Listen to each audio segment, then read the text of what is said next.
amigos, muy buenas noches. Qué gusto que nos acompañen a esta hora en CN Plus al cierre, el espacio de análisis y opinión de entrevistas con el cual llegamos a sus hogares cada noche. Gracias por estar aquí. Y a esta hora nos acompaña el economista Leonardo Vicuña. Él se encuentra en la ciudad de Guayaquil y es un verdadero placer que estés con nosotros, Leonardo. Muy buenas noches.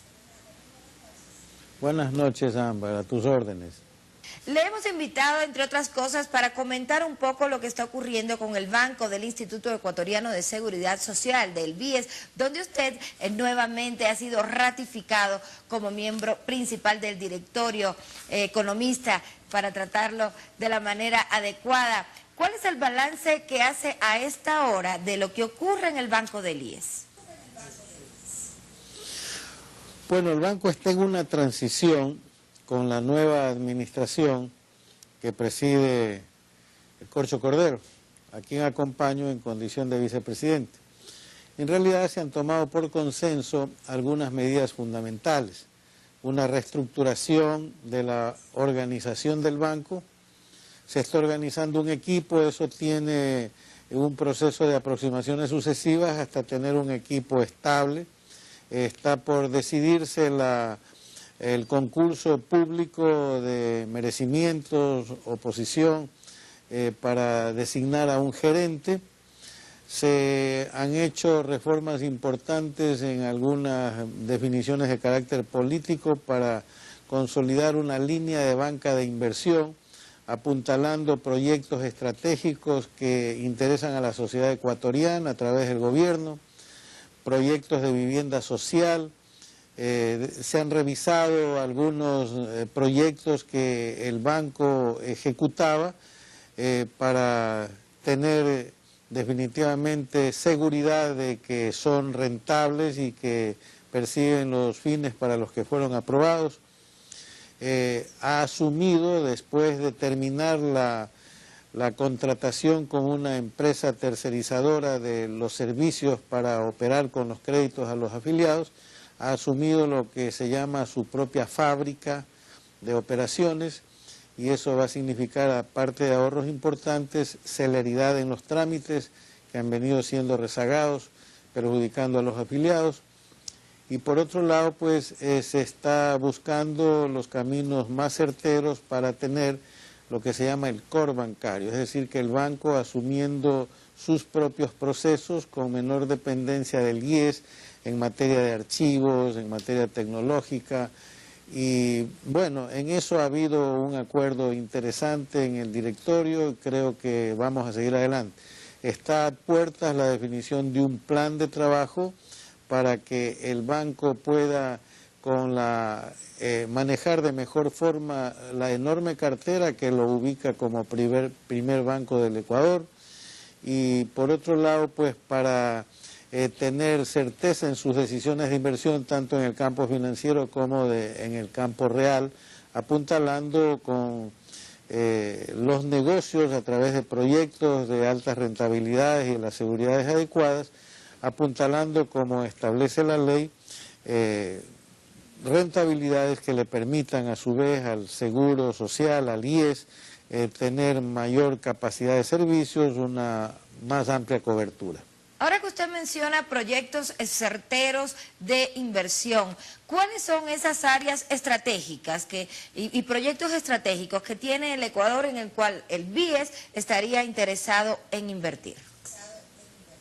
Ya de hecho ha hecho, perdón la redundancia, ha realizado inversiones importantes, ha participado a través del mecanismo de negocios fiduciarios con el Estado, en el ámbito petrolero, en el ámbito hidroeléctrico, y seguramente hay un abanico de proyectos que están en un horizonte inmediato para ser evaluados en cuanto sean presentados por el Estado, para poder a su vez coadyuvar al propósito de iniciar fortaleciendo lo que se llama en la agenda del gobierno la nueva matriz productiva, que implica una modificación, dejando atrás el viejo modelo primario exportador, de la estructura productiva del Ecuador, dando prioridad al desarrollo industrial diverso que parte de una base de la construcción de una matriz energética que lo hace posible.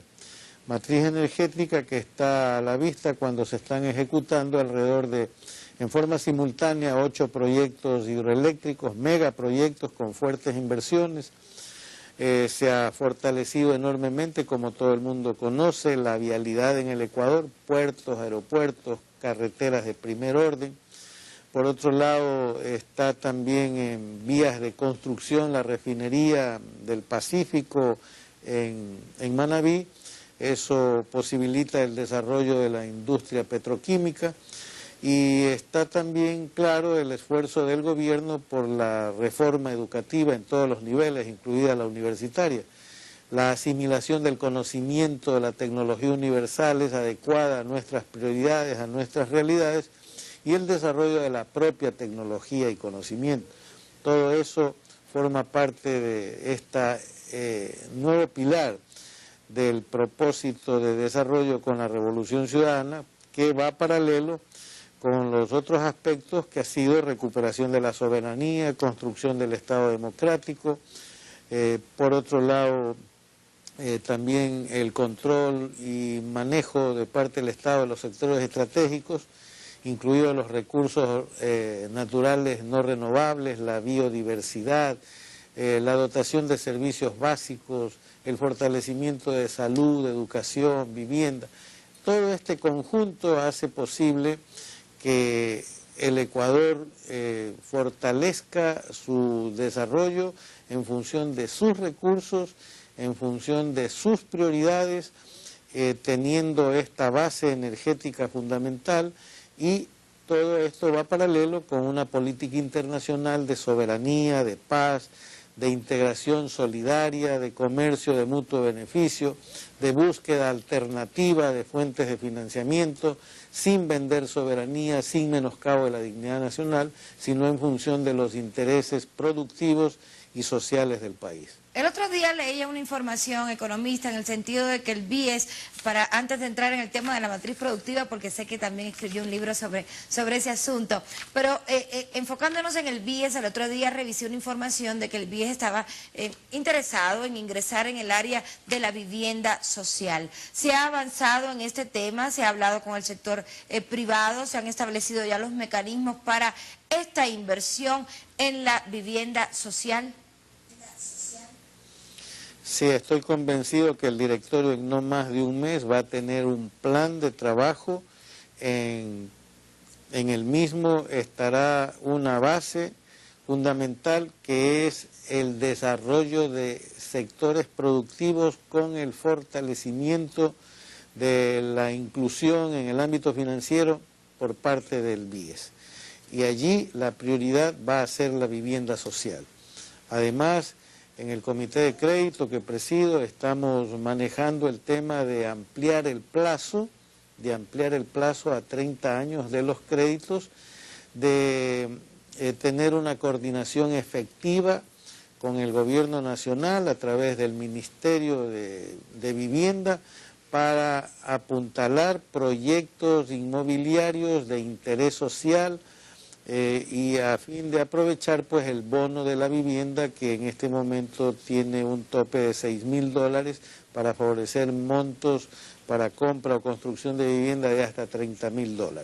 En suma, esa es una prioridad fundamental y es obviamente una inversión que el BIES, con el BIES se daría y desde el cual se contribuye a generar empleo, valor agregado, es decir, coadyuvar al desarrollo y al crecimiento económico del Ecuador. ¿Cuántos recursos ha ingresado el BIES a la economía a partir de estos créditos que ha entregado a afiliados, jubilados, en fin? ¿De cuánto ha sido la inversión que ha colocado el BIES? Bueno, las bases de los negocios desde el banco son créditos hipotecarios, quirografarios y prendarios. Eso está por el orden de 4 a 5 mil millones de dólares. La cartera total que maneja el BIES con los proyectos de inversión, aparte de las inversiones de carácter financiero desde la cual se contribuye al desarrollo productivo, a través de la compra de acciones, de papeles en el mercado de valores, Estamos hablando de una cartera del orden de 11.500 millones de dólares. Entonces es un motorcito importante para el manejo de la economía en su conjunto. Un buen resultado que nació desde el interés de los afiliados, pero que fue efectivo por las decisiones políticas del gobierno nacional. Ahora me gustaría ingresar en el tema de la matriz productiva, de este cambio de la matriz productiva que usted mencionaba hace un ratito, donde el BIES también quiere participar. Pero es que usted ha escrito un libro, economista, que le agradezco muchísimo porque me lo hizo llegar, Hacia el socialismo del buen vivir, la nueva matriz productiva. ¿Cómo cambiar de matriz productiva en el Ecuador? Bueno, el viejo modelo primario exportador solo produjo un resultado: atraso generalizado, subdesarrollo. El esquema del capitalismo ultraexplotativo y absolutamente subordinado al poder mundial condujo a una situación de estancamiento de toda posibilidad de desarrollo industrial. Por tanto, retrasó la política de asimilación de conocimiento, desarrollo de la tecnología. Siempre fue costosa la tecnología que en forma desfasada asimilaba el Ecuador. Ahora el gobierno se ha empeñado y ha arrancado con éxito. Todavía hay problemas, insuficiencias, pero creo que hay un ambiente nacional para el cambio en el ámbito productivo, tecnológico, en la política de asimilar el conocimiento para beneficiar las actividades productivas del Ecuador y el desarrollo social, por supuesto. De manera que en este ambiente, después de dejar atrás el viejo neoliberalismo que hipotecó a la nación, que provocó una emigración de 3 millones de ecuatorianos, que organizó la economía en forma especulativa al punto que se produjo el atraco bancario y luego el salvataje con los dineros públicos. Después de esa larga y triste noche el neoliberal, en estos 7 años de gobierno, decía que se ha apuntalado una nueva estructura energética. Vamos a tener la posibilidad de generar energía para el desarrollo industrial. Junto con el desarrollo de la industria petroquímica, una vez recuperado el petróleo, en un ambiente de soberanía nacional y con relaciones internacionales de beneficio mutuo con países amigos, el Ecuador ha optado por una política al margen de los intereses imperiales de buscar fuentes de comercio, o sea, nuevos mercados, fuentes de financiamiento para su propio desarrollo. Y entonces estas son las bases para el desarrollo industrial diverso. Economista, en este cambio de la matriz productiva se ha señalado en las últimas semanas, incluso por sectores de oposición, que el Ecuador habla de un cambio de la matriz productiva, pero que continúa utilizando sus recursos naturales. ¿Qué papel juegan los recursos naturales de una nación, de cualquier nación del mundo, en este caso del Ecuador, para el cambio y el desarrollo de una nueva matriz productiva? Bueno, el Ecuador tiene un potencial agrícola importantísimo. Por eso que históricamente basó su crecimiento en unos cuantos productos de exportación. Pero eso devino en un proceso de ultraexplotación por parte de las transnacionales que se adueñaron del país y de estos negocios. Con el petróleo igual, los hemos recuperado. Ahora hay que procesar el petróleo, no venderlo en bruto. Para eso la refinería. Y desde allí la industria petroquímica. Hay que desarrollar la agricultura. Para eso se necesita que la Asamblea apruebe la ley de tierras, la ley de aguas, que haya un proceso de modernización para elevar la productividad, la producción en el agro. Eso también procura un desarrollo en el ámbito rural y disminuye los problemas de las ciudades por las emigraciones internas fuertes que se dan. Bueno, la agroindustria es un enorme potencial, el turismo, y decía un desarrollo industrial diverso, es decir, en múltiples sectores y subsectores. Todo esto permitirá un nuevo modelo y definitivamente enterrará la vieja política de subordinación y de dependencia.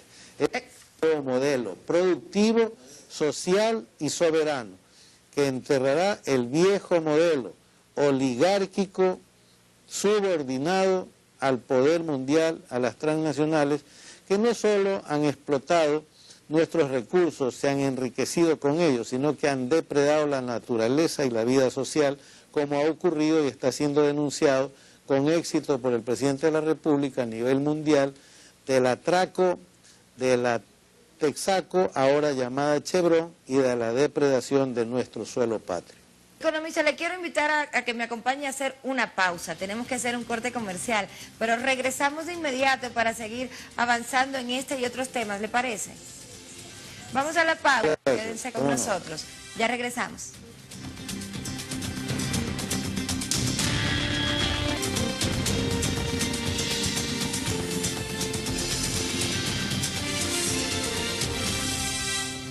Seguimos aquí en CN Plus, el cierre, conversando con el economista Leonardo Vicuña, quien es miembro del directorio del BIES. Economista, ¿en qué tiempo el Ecuador puede dar ese salto en el cambio de la matriz productiva? ¿Qué se requiere además, aparte de recursos económicos, que lo ha dicho incluso el presidente de la República? Los recursos naturales también se necesitan para este cambio, para este salto en la matriz productiva. Pero le insisto, ¿en qué tiempo y cuántos recursos se requieren para este cambio? Bueno, estamos hablando de sumas gigantescas que antes no era posible ni siquiera soñar aquí en el Ecuador. Por ejemplo, se habla de unos 12.000 millones de dólares de inversión para construir la refinería. El vicepresidente de la República acaba de regresar de China y los voceros de la vicepresidencia, algunos ministros, han informado la posibilidad de manejar una cartera de inversiones en el ámbito de sectores estratégicos del orden de 26.000 millones de dólares. Hemos recuperado el petróleo que las transnacionales lo utilizaban en su beneficio, un 80%, dejándole apenas un 20% a los dueños del recurso, el pueblo ecuatoriano. Se revirtió esa relación, ahora es 80% para el Estado ecuatoriano. Hay un enorme potencial allí, están mejorando las recaudaciones tributarias. Ya se han hecho muchas inversiones en la vialidad, en las telecomunicaciones, en suma, en el mismo ámbito petrolero. Todo esto es una base importantísima. Los técnicos han informado al país que esperan que al concluir los proyectos hidroeléctricos, los megaproyectos, estemos en condiciones de ahorrar recursos que ahora se designan a la compra desde el exterior de energía. Ahora el país va a tener suficiente energía hidroeléctrica para apuntalar el desarrollo industrial. Y según se estima va a tener excedentes para exportar, igual en el ámbito del petróleo. Si refinamos el petróleo tenemos combustibles a disposición del desarrollo industrial y del desarrollo económico general, y ya no malgastarlo comprándolo en el exterior a altos precios y vendiendo simplemente el crudo.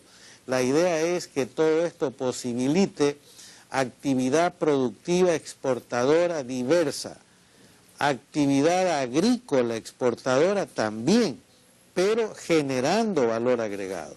Es decir, la agroindustria es un potencial de desarrollo. Entonces estamos hablando de 4 o 5 años, ese es el compromiso asumido por el gobierno de la Revolución Ciudadana. Y todo esto es un conjunto con las cosas que se vienen dando, políticas sociales redistributivas, control de la minería, el recurso agua por parte del Estado. Es decir, como nunca antes a lo largo de la vida republicana no hemos tenido la posibilidad de planificar, de prever el desarrollo para el mediano y para el largo plazo. Y la posibilidad también de atrevernos a plantear como un gran objetivo el socialismo del siglo XXI, socialismo del buen vivir, socialismo a la ecuatoriana, buscando pues condiciones de organización de la producción, de nuevas estructuras de propiedad, de la construcción real del Estado democrático, en un marco de relaciones internacionales de solidaridad entre nuestros pueblos, crean un ambiente para desarrollar un modelo diferente al viejo capitalismo, explotador y al neoliberalismo o capitalismo de rapiña, crear una sociedad de equidad donde se valore adecuadamente a la fuerza de trabajo y el capital esté a su servicio y no como ocurre ahora, que normalmente el capital financiero ha mandado en la economía. Y bueno, el más cruel ejemplo que hemos tenido en los últimos años ha sido el atraco bancario, que significó una pérdida de unos 8.000 millones de dólares para el país, en beneficio de una trinca bancaria, de una mafia bancaria. Ahora que usted menciona el buen vivir, el socialismo del siglo XXI, me lleva a consultarle, porque también estamos en periodo electoral y no puedo dejarlo ir sin consultarle. Estamos en elecciones y se especula, se señala, se supone que el gobierno nacional recibirá o tendrá la suerte de que muchos de los municipios del país consigan que los alcaldes sean de Alianza País o cercanos al Ejecutivo. ¿Esto qué significa dentro del camino por el que se está conduciendo el gobierno nacional? Esta cercanía con los gobiernos descentralizados, autónomos, si es que consigue, como se señala, esta gran cantidad de alcaldías y de gobiernos seccionales en todo el país. Bueno, el gobierno optó siempre por una política de beneficio a través de otorgar recursos, de apoyo político, darles facilidades a los gobiernos territoriales, consejos provinciales, municipios.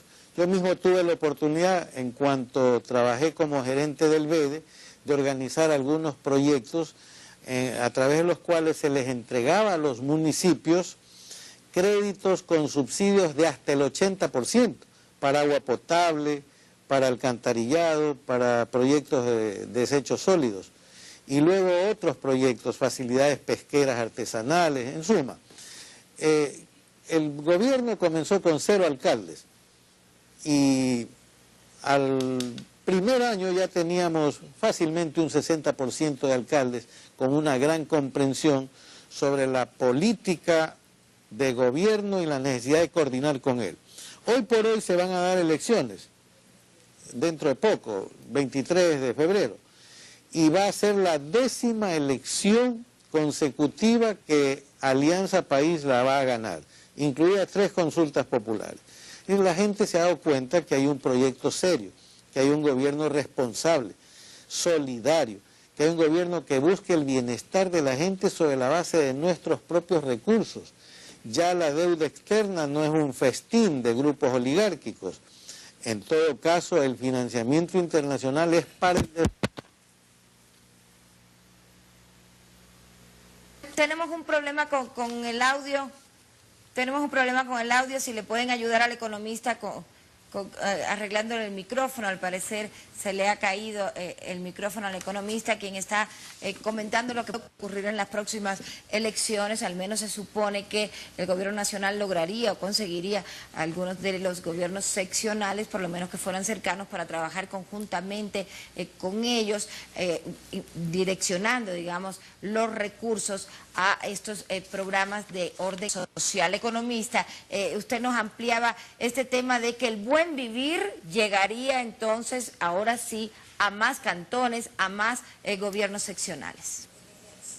Sí, porque hay una institucionalidad creada por la Revolución Ciudadana, hay una constitución que reconoce espacios de gobierno en el ámbito territorial, reconoce que los gobiernos desde la provincia, el cantón, la parroquia tienen que coordinar acciones entre sí para no solo pensar en el servicio básico que desde siempre debió darse a la ciudadanía, al pueblo ecuatoriano, sino pensar en la solución de problemas fundamentales en el ámbito de la salud, de la educación, de la vivienda, del medio ambiente, de la recreación. Y en eso pues hay un desarrollo inmenso, gigantesco. Ya no es la hora de presentar lobritas, no es la hora del programa demagógico de un prefecto, de un alcalde, mucho menos de la bravuconada, de la confrontación. Es la hora de la planificación y de la coordinación, de la búsqueda de la base legal, del financiamiento, del apoyo político, del respaldo político, es decir, de la coordinación entre los gobiernos territoriales, gobiernos autónomos descentralizados, a todo nivel, parroquial, cantonal, provincial, con el gobierno nacional, con la Asamblea Nacional, con todo el aparato del Estado, que demanda pues obviamente pues facilidades, colaboración.